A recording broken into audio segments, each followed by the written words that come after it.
बेपनाह प्यार तुमसे अंतिम भाग। अनुष्का के साथ साथ सबके दिमाग में ये क्वेश्चन आने लगा। यहाँ तक कि रवि भी सोचने लगा कि आखिर मेरे बारे में ये कौन इतना सब कुछ पहले से जानता है। तभी ऋषभ दरवाजे के पास जाकर बोला, प्लीज अंदर आ जाओ। और व्हाइट क्रॉप टॉप में एक लड़की कमरे के अंदर दाखिल हुई। सभी के मुंह से अचानक ही निकला, माया, रवि की बहन। वो अंदर आते ही मिस्टर एंड मिसेज राजेश को देखते हुए बोली, हेलो अंकल, हेलो आंटी। फिर अनु की तरफ गौर से देखी और अपने नज़रें झुका ली, पर उससे कुछ नहीं बोली। ये तुम्हें कहाँ मिल गई? मिस्टर राजेश ने पूछा। ऋषभ, पापा ये मुझे नहीं मिली, बल्कि मैं इसे मिल गया। मतलब मैं नहीं समझा। ये तो इंडिया से बाहर रहती है ना, फिर इसने तुझे कैसे ढूंढ लिया? पापा, इसने मेरा नंबर ढूंढकर मुझे कॉल किया। पहले तो मैं इसे पहचाना ही नहीं, पर जब इसने अंकल का नाम लिया और अपना नाम बताई तो मुझे भी माया याद आ गई। इसने मुझे डायरेक्ट रूप में रवि के बारे में बताया और एक बार यूनिवर्सिटी जाकर छानबीन करने की सलाह दी। हालांकि ये सलाह मुझे मिस्टर रंजीत ने भी दी थी, तो मुझे लगा कि शायद वहाँ जाने से कुछ न कुछ तो पता ज़रूर चलेगा। पर जब मैं माया से कहा कि रवि यही है माया, तो उसने फट से कहा, जानती हूँ, अनु के पीछे है 4 सालों से। हमसे रिश्ता तोड़ वहीं बस गया है। शायद माया को अपने भाई रवि की चिंता थी।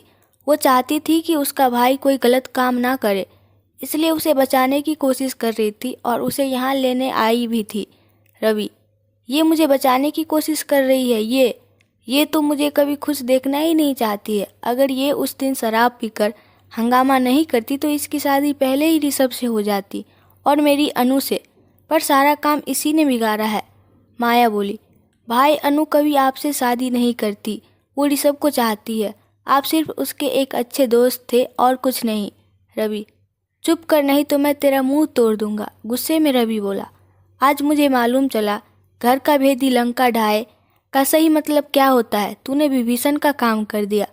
माया थोड़ा मुस्कुराते हुए अफसोस करके बोली, भाई आप अपनी बातों पर गौर कीजिए। आपने खुद को रावण बोल दिया। अभी भी सुधर जाइए और छोड़िए ये सब। मॉम डैड को आपकी ज़रूरत है। वो आपके कारण हमेशा टेंशन में रहते हैं, बीमार रहते हैं। अब मुझसे उनकी ऐसी हालत नहीं देखी जा रही है। मैंने जो कुछ किया वो सब सिर्फ और सिर्फ आपकी भलाई के लिए ही किया है। प्लीज़ भाई घर चलिए। रवि, मेरी भलाई नहीं, मैं तुझे अच्छे से समझता हूँ। तू तो मुझसे बदला लेने आई है, क्योंकि मैंने तेरी शादी ऋषभ से जो नहीं होने दी थी, इसलिए तू मेरी शादी अनु से नहीं होने दे रही है। अच्छा चल, पहले खुद बता, तूने अभी तक शादी क्यों नहीं की? बोल, क्यों नहीं की? माया अपनी नज़रें नीचे झुका ली, क्योंकि तू आज भी ऋषभ को चाहती है। वो फट से अपनी नज़रें ऊपर उठाकर बोली, नहीं भाई, क्योंकि मैं जानती हूँ ऋषभ सिर्फ और सिर्फ अनुष्का को चाहता है। वो मुझे कभी पसंद करता भी नहीं था, पर मैं चाहती हूँ पहले आपकी शादी हो जाए, तब मैं करूँगी, क्योंकि मॉम डैड के पास किसी एक को तो रहना ज़रूरी है। ऋषभ, तुमने अभी तक शादी नहीं की? आश्चर्य से ऋषभ पूछा। नहीं, माया अपनी नज़रें झुकाकर बोली। ऋषभ, पर इसने तो मुझे और अनुष्का को भी कहा था कि तुमने शादी कर ली है और लड़का घर जमाई है। यानी ये शुरू से ही हम सब से झूठ बोलता आया है और मैं समझ ही नहीं पाया।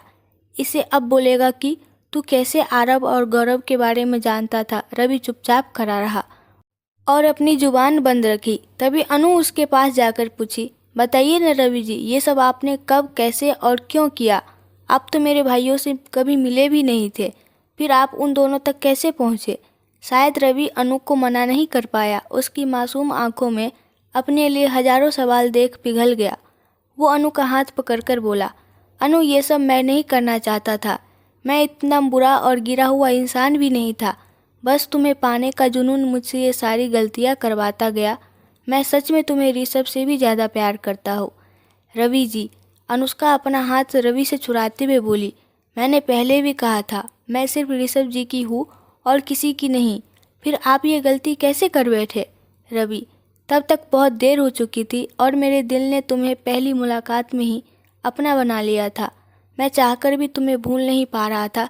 कमबख्त सारी फसाद की जरिए दिल है। नज़रों को जो एक बार भा जाए सीधे दिल में उतर जाती है। मैं चाहकर भी तुम्हें ऋषभ की होते नहीं देख सकता था, इसलिए मैं चाहता था कि तुम्हारे परिवार वाले और तुम खुद ऋषभ से नफरत करने लगो। इतनी नफरत कि तुम लोग उसकी शक्ल तक ना देखो। पर ऐसा हो ही नहीं रहा था। आंटी तो ऋषभ को आदर्श बेटा, अच्छा दयालु इंसान समझती थी। मैं जब उनके सामने अच्छा इंसान बनने की कोशिश करता, वो मुझे हमेशा कहती, काश मुझे एक और बेटी होती तो मैं तुम्हें अपना दामाद बना लेती। अरे अभी भी वक्त है, उस ऋषभ को छोड़िए, मुझे अनु के लिए चुन लीजिए।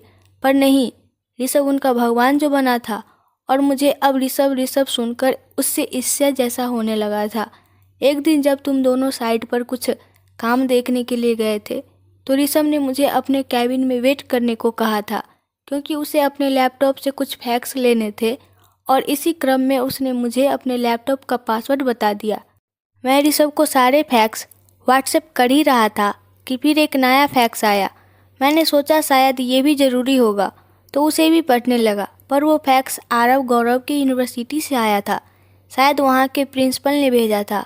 मैं पढ़ते पढ़ते सारे मैसेज चेक करने लगा, जिसमें उन दोनों के हॉस्टल के भी कुछ फ़ोटोज़ और मैसेज थे। हर मैसेज में ऋषभ भैया ऋषभ भैया ऋषभ भैया पढ़ पढ़ कर थक चुका था मैं। पर जब आगे पढ़ता गया तो हॉस्टल के वार्डन के भी कुछ मैसेज थे। उसमें लिखा था कि ऋषभ ने रात में हॉस्टल के बाहर जाने को साफ मना किया था। हॉस्टल के बाहर किसी भी पार्टी में जाने की सख्त मनाही थी। किसी फ्रेंड के घर नहीं रुकना था। रात 9 बजे हॉस्टल में आना ही कंपलसरी था। और आरव गौरव ने भी कई बार अपने मैसेज में वहाँ बन गए फ्रेंड्स के साथ घूमने की, उनके घर जाने की परमिशन मांगी थी। पर हर बार ऋषभ उनका गार्जियन बनकर उन्हें मना करता था। वो हमेशा लिखता था, तुम दोनों वहाँ पढ़ने गए हो, ये सारी मौज मस्ती करने नहीं, पहले अपनी पढ़ाई कंप्लीट करो, फिर एंजॉय करना, ये सब पढ़ाई कंप्लीट करने के बाद करना। मेरे दिमाग में ठीक इसका उल्टा विचार आया और मैं फैक्स में कुछ फेरबदल कर दी। अब आरव गौरव की यूनिवर्सिटी से या हॉस्टल से जो भी फैक्स आता था डायरेक्ट मेरे पास आता था, और मैंने इन दोनों को सारी छूट देने के लिए कहा था। अरे लाइफ है, मौज मस्ती करने दीजिए, फिर तो जिम्मेदारी संभालनी ही है। हॉस्टल के वार्डन से ऋषभ बनकर अक्सर बातें किया करता था, उन्हें पैसे भिजवाता रहता था, उन्हें सारी रात बाहर रहने की परमिशन भी देता रहा। अब उन दोनों की लाइफ बिल्कुल रईसों जैसी हो गई थी। अपने दोस्तों के साथ घूमना फिरना, पार्टी करना, यहाँ तक कि अब तो वहाँ के कल्चर की तरह हर पार्टी में वाइन भी पीने लगे थे और पढ़ाई लिखाई से पूरी तरह भटक चुके थे। तुम्हें याद होगा अनु, तुम्हारी मेहंदी के दिन ही सबके सामने तुम दोनों ने अपने अपने प्यार का इजहार किया था, और मैं हार चुका था, टूट चुका था। मैं वहाँ से सिर्फ तुम्हें ये बोलकर चला गया था कि मैं शादी में शामिल नहीं हो पाऊँगा। पर शायद एक पल के लिए मुझे लगा तुमने मेरी आंखों में अपने लिए प्यार और दर्द देख लिया है। शायद मैं अपनी भावनाओं को तुमसे छुपा नहीं पाया, और ये सब तुमने मेरे चेहरे के भाव देखकर परख लिया होगा। वहाँ से आगे बढ़कर मैं एक बस स्टॉप पर बैठा और खूब मन भर रोता रहा। शायद पहले प्यार के टूटने का दर्द मुझे भी मिल गया था, जो कि मैं आज तक पढ़ा और सुना ही था। वैसा दर्द जिस पर दुनिया का कोई भी बड़े से बड़े डॉक्टर मलहम नहीं लगा सकता था। आने जाने वाले सभी मुझे देख रहे थे, पर मुझे कोई फ़र्क नहीं पड़ रहा था, क्योंकि मैं तो पूरी तरह टूट चुका था। लग रहा था अब मैं क्या करूँगा, कैसे ज़िंदगी जीऊँगा, क्योंकि अनु का चेहरा मेरी नज़रों से एक पल भी ओझल नहीं हो पा रहा था। मैं खुद को समझाने की बार बार कोशिश कर रहा था कि अब बस वो 2 दिनों में हमेशा हमेशा के लिए ऋषभ की हो जाएगी। तुम्हें भूल जाऊँ, पर दिलो दिमागों को ये मंजूर ही नहीं था। सोचा कि खुद को ख़त्म कर लूँ। मेरी सारी कोशिशों पर पानी जो फिर गया था। लग रहा था ऋषभ ने अपनी किस्मत सोने की कलम से लिखवा कर लाया है, तभी तो चाहकर भी मैं उसका कुछ बुरा नहीं कर पाया। मैं घंटों रोता, फिर अचानक ही मेरे दिमाग में कहाँ से शैतान जाग उठा और मैं फ़ौरन एक फ़ैसला ले सीधे एयरपोर्ट पर पहुँच गया और वहाँ से सीधे आरव गौरव की यूनिवर्सिटी। पर जब मैं उनकी यूनिवर्सिटी पहुँचा तो मैं खुद चौंक गया। तभी अनुष्का उत्सुकतावश पूछी, वहाँ ऐसा क्या हुआ था रवि? वहाँ जाकर मुझे पता चला कि वो दोनों ड्रग्स की तस्करी में पकड़े गए थे और वो दोनों जेल में थे। इतना सुनते ही सब आश्चर्य से आरव की ओर देखने लगे। फिर रवि आगे बोला, फिर मैं इन दोनों को जेल से छुड़वाया और बोला कि इस सब में अगर तुमने ऋषभ का नाम नहीं लिया तो मैं तुम्हारी फैमिली वालों को मरवा दूंगा। फिर गौरव बोला, मुझे सोचने का वक्त चाहिए, और वो कमरे में जाने लगा तो मैं उसे रोक कर बोला, ज़्यादा समय नहीं है मेरे पास, लेकिन फिर भी तुम्हें आधे घंटे का वक्त दे रहा हूँ, अच्छे से सोच लो। फिर आधे घंटे गुजर गए और वो फिर भी बाहर नहीं निकला। तो मैं उसका डोर नॉक करने लगा, लेकिन 10-15 मिनट तक कोई रिस्पॉन्स नहीं आया। तो आरब भी बहुत घबरा गया और वो बोला, इसकी चाबी है मेरे पास। और मैंने जब दरवाज़ा खोला तो देखा कि उसने सुसाइड कर लिया था। इतना सुनते ही सबकी आंखें डबडबा गई। अनुष्का और उसकी माँ ज़ोर ज़ोर से रोने लगी। रवि अनुष्का के पास जाकर उसका हाथ पकड़कर बोला, मत रोइए अनुष्का जी, आपको पता है इसमें भी आपके ऋषभ जी की ही गलती है, क्योंकि गौरव को कुछ ज़्यादा ही अपने ऋषभ भैया की फिक्र थी। वो ऋषभ को फंसाने से बेहतर मरना समझा। अनुष्का रवि के हाथ को झटकते हुए बोली, दूर रहिए मुझसे, कितने बेशरम इंसान हैं आप। आपने मेरे भाई को मरने पे मजबूर कर दिया। आप कातिल हैं और अपने गंदे मुंह से ऋषभ जी का नाम मत लीजिए। रवि बोला, ठीक है अनुष्का जी, आगे तो सुनिए। फिर बचाइए आरव। मैंने इसे बोला, तुम इस सब में ऋषभ को लाओ या ना लाओ, मैंने इसका इंतजाम पहले से कर रखा है, क्योंकि तुम्हारे बेवकूफ़ भाई ने मरकर ऋषभ को बचाने की जगह और फंसा चुका है। अब पुलिस अच्छे से छानबीन करेगी तो सारे सबूत ऋषभ के खिलाफ मिलेगी, क्योंकि मैं रोज़ ऋषभ के नाम से कॉल पे बातें और मैसेज करता था और तुम लोगों को इतनी सारी छूट देता था। अब तुमको कुछ नहीं करना है, बस पागल होने का अभिनय करना है, क्योंकि तुम्हारे ऋषभ भैया तो पहले ही बर्बाद हो चुके हैं। आशा करता हूँ कि तुम अपने फैमिली को खोना नहीं चाहोगे।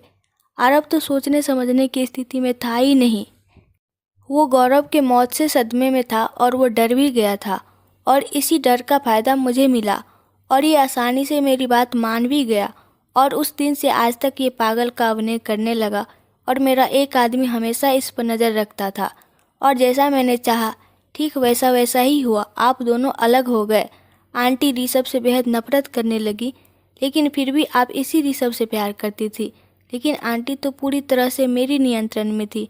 इतना सुनते ही अनुष्का की माँ उसका कॉलर पकड़कर उसे मारने लगी और बोली, इतना बड़ा धोखा दिया तुमने, ले जाइए इसे इंस्पेक्टर साहब, इसे तो मैं फांसी की सज़ा दिलवाऊंगी। इसने हमारी ज़िंदगी में उथल पुथल मचा के रख दी। रवि को वो दोनों कांस्टेबल पकड़कर ले जाने लगे तो रवि जाते जाते बोला, ऋषभ मेरे भाई, मुझे माफ़ कर देना। ऋषभ ने उसको बोला, तुझे माफ़ कर दूँ तुझे? तुम्हारी वजह से मैं अपनी दादी को खो दिया और अनुष्का से पूरे 4 साल दूर रहा। इंस्पेक्टर साहब, इसे ले जाइए मेरी नज़रों से दूर। तभी माया बोली, प्लीज़ ऋषभ, रवि को माफ़ कर दो, मेरे मम्मी पापा बहुत तकलीफ़ में हैं। ऋषभ, देखो माया, अब मैं भी कुछ नहीं कर सकता, क्योंकि अब ये केस पुलिस के हाथ में है। फिर माया भी रवि के पीछे चली गई, जिसे पुलिस लेकर जा रही थी। अनुष्का की माँ हाथ जोड़कर ऋषभ से माफ़ी मांगने लगी। मुझे माफ़ कर दो बेटा, मैंने तुम्हारे साथ बहुत गलत किया। पता नहीं मैं तुम्हारे साथ इतना गलत कैसे कर गई, मैं नफ़रत में पागल हो गई थी। ऋषभ अनुष्का की माँ का हाथ पकड़कर बोला, ये हाथ जोड़ने के लिए नहीं, आशीर्वाद देने के लिए है, और इस सब में आपकी कोई गलती नहीं है। फिर भी आप माफ़ी मांग ही रही है तो मैं आपको एक ही शर्त पे माफ़ करूँगा। आपको मंजूर है तो बोलिए। मुझे हर शर्त मंजूर है बेटा, आप बोलो तो सही। सोच लीजिए, इसके बाद आपकी एक नहीं चलेगी। ठीक है, मुझे मंजूर है। ऋषभ, आपको हमारे साथ दिल्ली चलकर हमारे साथ हमारे घर राठौर विला में रहना पड़ेगा।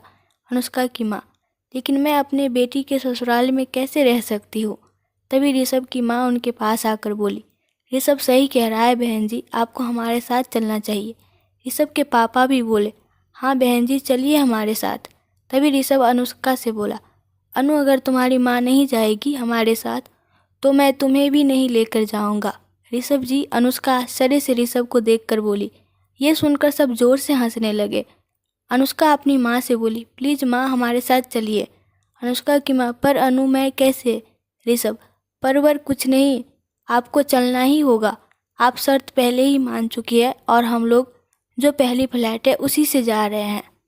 रंजीत जी बोले, बड़े भाई मुझे छोड़कर जा रहे हैं। ऋषभ, मिस्टर रंजीत, जाना तो पड़ेगा ना, और मैंने आपकी कंपनी आपके नाम कर दी है, क्योंकि अब आप सब संभालना सीख गए हैं। और रही बात छोड़कर जाने की, तो ऐसा बिल्कुल नहीं है। आपको जब मेरी ज़रूरत होगी तब मैं आपसे बस एक कॉल दूर हूँ, आप बस मुझे कॉल कर लीजिएगा। ठीक है बड़े भाई, चलिए आप लोगों को एयरपोर्ट तक छोड़ आता हूँ। सभी राठौर विला पहुँचे। अनुष्का राठौर विला को देखते ही खुशी से ऋषभ की तरफ देखकर बोली, ऋषभ जी ये सब? क्योंकि राठौर विला दुल्हन की तरह सजाया गया था। ऋषभ, अनु, मैंने रामू से फ़ोन पर पहले ही बात कर ली थी और तुम्हारी गृह प्रवेश की तैयारी करवाई, क्योंकि पिछली बार तो जिस दिन तुम इस घर में गृह प्रवेश करके आई थी उसी दिन मुझे छोड़कर भी चली गई थी। ये सब बोलते वक्त ऋषभ काफ़ी भावुक हो चुका था। अनुष्का भी उदास हो गई थी। तभी रामू आता है और बोलता है, ऋषभ भैया, अब उदास होने का दिन खत्म हो गया, अब तो खुशी का दिन है। और आरती का थाली ऋषभ की माँ को देते हुए बोली, लीजिए, अपने बहू और बेटे का गृह प्रवेश कीजिए। ऋषभ अनुष्का का हाथ पकड़कर अंदर चला गया। दोनों बहुत खुश थे। अगर